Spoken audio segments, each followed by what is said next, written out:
começar esse debate porque nós temos dois modelos muito distintos de pré-candidatos aqui, pelo menos na forma, né? Aldo Rebelo foi tudo, foi deputado 5 vezes, 6 vezes presidente da Câmara dos Deputados, ministro de Luiz Inácio Lula da Silva, ministro de Dilma Rousseff, ministro de Michel Temer, trabalhou com Ricardo Nunes na Secretaria de São Paulo, foi do Partido Comunista à Democracia Cristã, onde ele está hoje. O Renan Santos começou na rua, né? É fundador de um dos maiores movimentos de rua do Brasil, fez uma bancada tanto em São Paulo quanto em Brasília, e agora fundou o partido da Unição.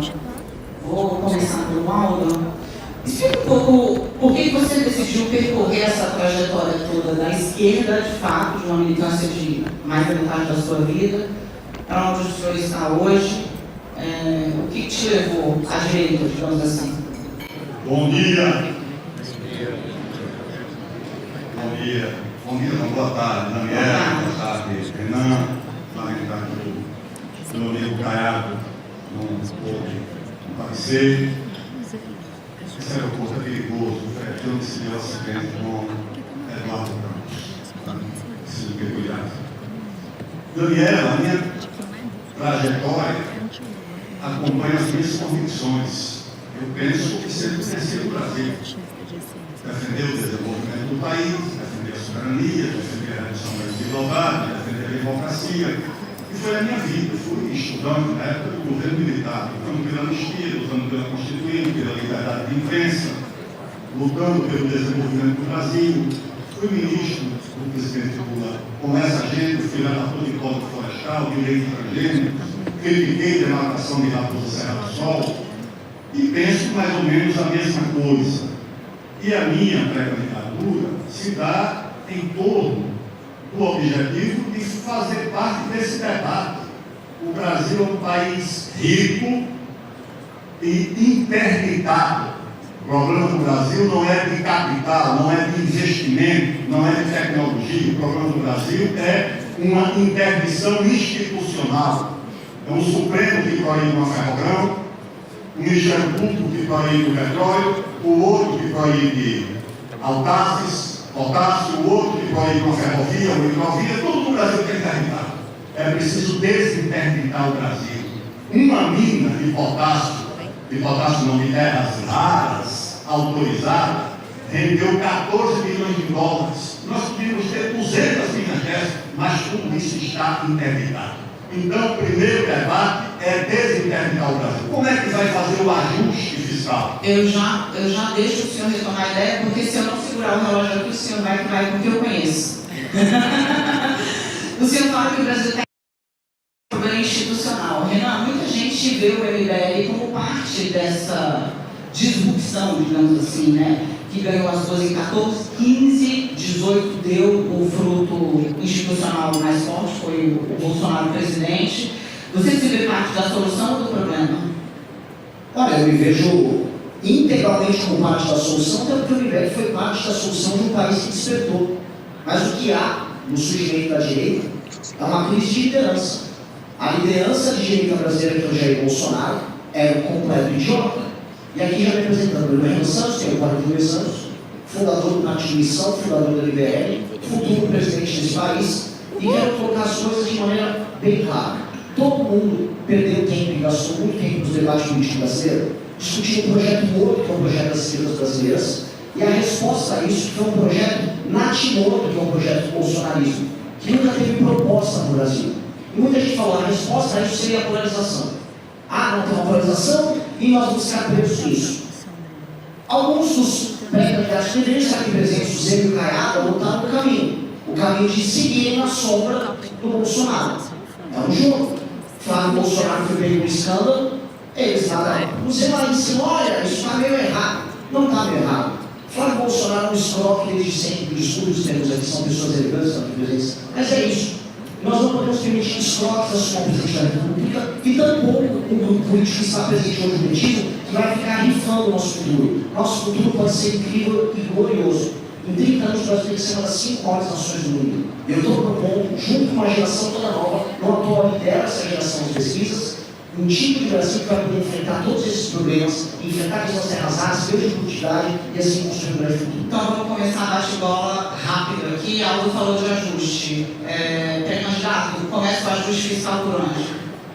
Pela receita, tá certo? Tem que ser pela retomada do crescimento. Você pode cortar despesa? Pode. Vai enfrentar a resistência do Judiciário, do Supremo, das corporações, mas pode cortar despesa. O desperdício é grande. Mas o ajuste não é feito pela receita, o país amplia a base da arrecadação, porque o presidente Lula quer aumentar a arrecadação aumentando impostos. O resultado é a maior fuga de domicílios fiscais do Brasil, fuga de empresas para ir para a China. Quem não quebrou, quem imaginou que grandes empresas que quebraram recentemente não quebraram. Então o ajuste tem que ser aumentando a base da arrecadação e, se possível, com a redução da carga tributária. Aumenta a arrecadação como? No andar de cima? Olha a plateia. Aumenta a base da arrecadação como? Taxando o andar de cima? Aumentando a base da arrecadação, e se você aumenta a base da arrecadação, olha, se o país passar a crescer 4% por ano, a curva de juros vai ficar para baixo. Se o país passar a crescer 4% por ano, a relação dívida-PIB vai ficar para baixo. E aí você pode reduzir, inclusive, a carga tributária para evitar que as nossas empresas vão para a Guiana, vão para o Paraguai, vão para a China. Você pode fazer isso aqui. Então, o ajuste é aumentando a receita pelo crescimento da economia. Qualquer economista sabe disso. 4% de crescimento, o Brasil não terá problema para enfrentar. Renan Santos, é fato, se for eleito o seu ministro da Fazenda, o Kim Kataguiri, qual é a receita do crescimento ou do ajuste fiscal dele? Seria um ministro maravilhoso do Kataguiri, o deputado que protocolou a PEC, que resolve a questão na área da despesa. Vou discordar do meu amigo Aldo. Nós temos um ajuste na área da despesa e a PEC protocolada que já merece esse assunto é uma PEC de 3,3 trilhões em economia em 10 anos, é uma PEC justamente que começou a ingressar. Temos começado a dar na área da despesa porque temos que dar um choque de credibilidade nas contas públicas do Brasil. O choque de credibilidade vem, os investimentos vêm, a gente tem as duas coisas ao mesmo tempo, que é o crescimento somado com o fim da tensão no longo prazo dos investidores, entendendo que o Brasil será um país capaz de pagar os seus compromissos. Essa é a base de um crescimento econômico sustentável e mais. Todas as experiências internacionais da literatura séria a respeito dão conta de que o ajuste mais duradouro é sempre o ajuste do campo da despesa, que é o que nós vamos fazer. Toca onde? Me explica. Começa a cortar a despesa. Vamos contar a despesa. Não, o que é mais impopular, né? Vou começar já com o mais impopular. Desindexando tanto a aposentadoria quanto o PVC do salário mínimo. Ninguém vai querer falar disso nas eleições. Os demais fiscalistas rolam ali, vão colocar. O Flávio disse que ia ter proposta, ia dançar, normalmente está na dança municipal. O Zema não quer falar disso, a gente só vai privatizar a reajuste do salário mínimo, nem de aposentado. O reajuste é feito na inflação e o presidente pode fazer o ajuste real. O que não dá para ter são os gatilhos automáticos. Gatilho automático falou, desvinculação, temos que fazer uma nova reforma da Previdência e tem que ter coragem de fazer isso e falar isso em público, igual ele falou. Não adianta a gente se esconder, senão a gente vai meter um estelionato eleitoral no eleitor. Eu não estou a fim de fazer isso. Gostei do ritmo, reforma da Previdência 3.0, 4.0, Lula fez duas, mais ou menos, né? Temer tentou, Bolsonaro teve, Paulo Guedes a eleição dele. Como faz? Porque a conta não fecha ainda. O problema econômico é parte do problema político. O Brasil vive um ambiente, uma situação onde quem tem poder é conseguido por uma norma, por uma Constituição. A autoridade é conseguida por uma biografia, por um comportamento. Respeito entre as instituições tem que ser pelo poder, mas também pela autoridade. No Brasil, infelizmente, quem tem poder não tem autoridade. E é preciso recuperar no exercício do poder a autoridade de quem o exerce. Que no Brasil acabou. No Congresso, no Executivo e no Supremo Tribunal Federal. Essa é a verdade. Da Previdência ele não falou, mas falou de Judiciário. Eu quero saber, reforma do Judiciário é uma pauta que está em voga hoje. Qual é a sua? A reforma do Judiciário tem que começar com uma emenda à Constituição que tem que ser apresentada no primeiro dia do governo, um emendão, eu chamo de emendão. Todos os artigos que dão ao Supremo o poder de interferir e substituir os demais poderes têm que ser revogados, senão o país se torna ingovernável. O Supremo é quem decide se tem CPI, se não tem, o Supremo é quem decide sobre matéria tributária, o Supremo é quem decide sobre orçamento. Isso não está na Constituição, isso se chama usurpação de atribuições e gera, não é apenas insegurança jurídica, isso é pior, é insegurança institucional entre os poderes. Eu tenho dúvidas se isso